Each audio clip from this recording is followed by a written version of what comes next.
Você consegue listar para mim qual que é a diferença entre o que você faz e o que você fala?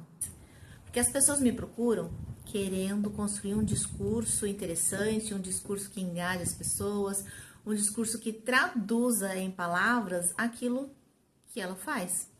Só que na hora de descrever, de contar para mim o que ela faz, ela encontra uma dificuldade enorme, assim, é como se ela não tivesse ideia do que realmente faz.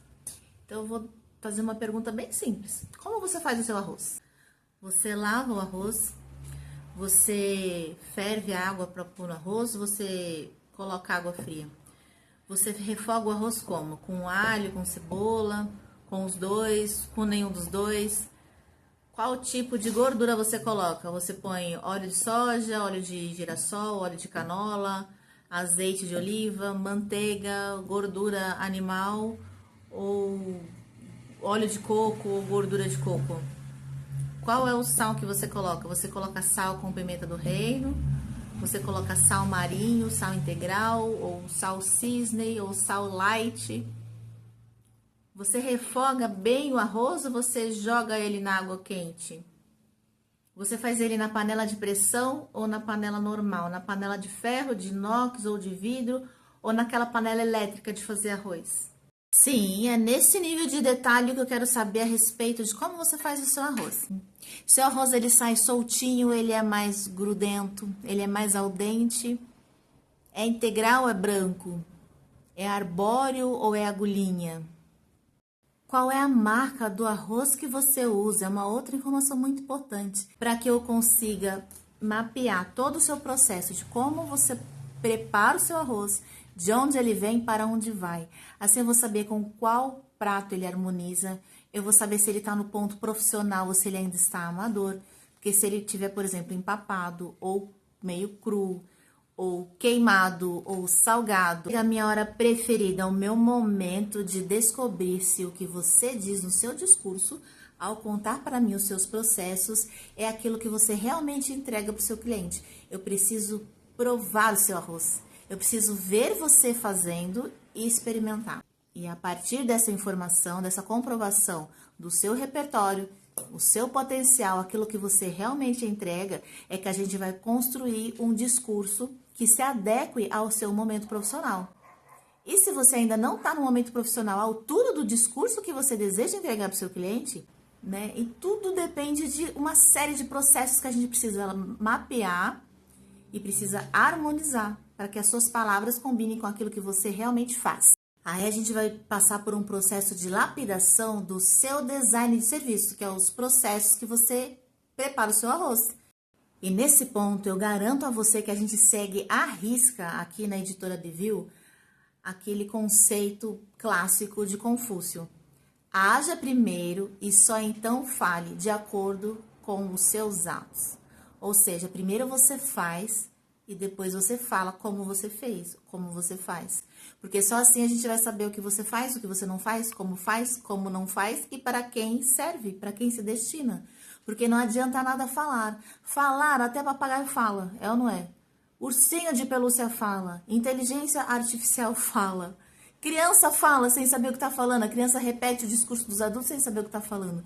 E tem muito profissional aqui na internet que faz a mesma coisa. Ele reproduz o discurso de outra pessoa, de um outro profissional que tem outra vivência, outra bagagem, outra formação, outro repertório de vida. E aí ele veste como se fosse dele e não consegue entregar uma vírgula daquilo. Aí é terrível, né? Não combina. Tudo isso que toda vez que chega um novo cliente que a gente ainda não conhece a história, a gente faz ali 389 perguntas. Tem esse mapeamento de todos os processos do serviço do cliente, de como o cliente se vê, como o cliente quer ser visto pelo outro, qual é o método de atendimento do cliente, qual é o método de venda, como que é essa entrega, a qualidade do serviço que é entregue.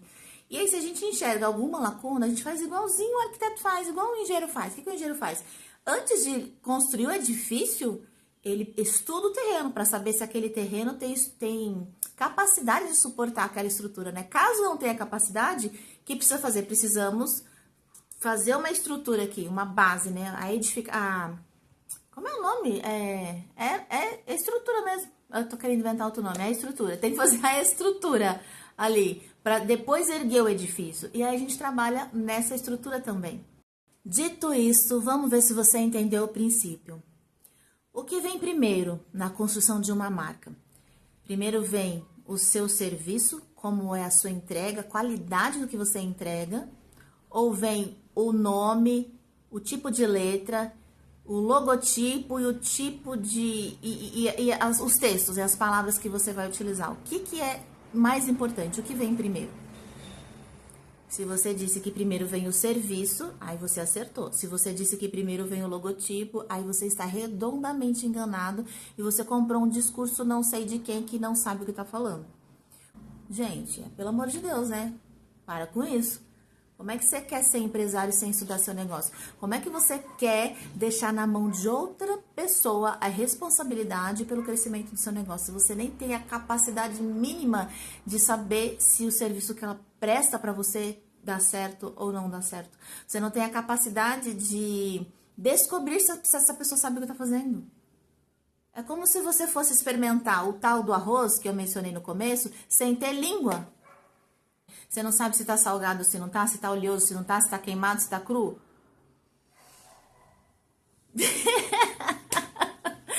É nesse nível de bobice que você acaba se metendo, porque você não quer saber o mínimo do mínimo do mínimo, que é aquele básico elementar ali para você se tornar dono do seu negócio. Porque o cliente não compra o seu logotipo. Você acha que as pessoas compram Nike, o tênis, por causa do logotipo? Que inclusive virou sobrancelha de muita gente. Invertido, né? Muita gente tem a sobrancelha da Nike hoje em dia. Se você não tem tempo para olhar para o seu negócio, para olhar para dentro de você, para junto comigo fazer todo o mapeamento da sua operação, para a gente descobrir quais são os pontos de comunicação que ficam, quais são os que precisam de melhoria. Porque, enfim, se você não tem esse tempo, então não adianta nem me procurar. Porque o dinheiro que você vai pagar para minha empresa vai ser jogado no lixo. Porque eu não vou inventar da minha cabeça a sua história. A sua história ela tem que vir de você. O que eu vou fazer é organizar a narrativa, desembaraçar o que está embaraçado ali. Eu vou descobrir os pontos fortes, os pontos fracos, vou descobrir as lacunas e o que precisa ser preenchido nessas lacunas. Até mesmo descobrir se a sua comunicação precisa de lapidação ou se ela precisa só de um polimento. Às vezes você pensa que precisa lapidar tudo, né? Lapidar é tirar pedacinhos, né? Eu penso em lapidar um diamante. Existe uma diferença entre lapidar um diamante bruto e polir uma joia que já foi lapidada, que só tá ali com uma marca de dedo, só com uma marquinha de batom, só uma poeirinha ali, entende? São processos diferentes, com custos diferentes, um tempo diferente, né? Lapidar é um processo e só polir ali com a flanelinha é um outro processo. Ambos são importantes, mas são diferentes. E você precisar de qualquer um desses processos não significa que você não seja um diamante, que você não tenha um diamante em mãos. Você pode ter, sim, um diamante bruto, que precisa de lapidação. E aí o seu valor será revelado mais ainda, né? Então, é disso que se trata a comunicação, é disso que se trata o discurso coerente que a gente defende aqui.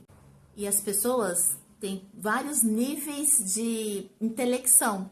Tem as pessoas mais rasas, que gostam de dancinhas de TikTok, e tem as pessoas que gostam de um conteúdo mais denso, de informação que ela usa tanto como entretenimento, porque isso aqui é puro entretenimento na maior parte do tempo, mas também uma oportunidade de aprendizado de uma forma mais descontraída, ou até mesmo mais séria. Eu, por exemplo, gosto de um conteúdo mais sério, um conteúdo que eu vou printar, que eu vou guardar, organizar em pastinhas para consultar depois, ou vou transcrever depois.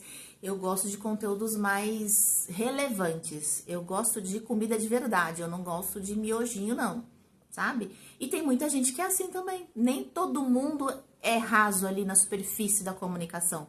Então, tudo vai depender do público que você quer atrair e do tipo de serviço que você oferece. A gente consegue fazer essa ponte, costurar tudo bonitinho, que é o que a gente chama de comunicação transmídia, que ela passa de uma mídia para outra. Inclusive, um livro interativo, um post interativo, um catálogo interativo. Legal.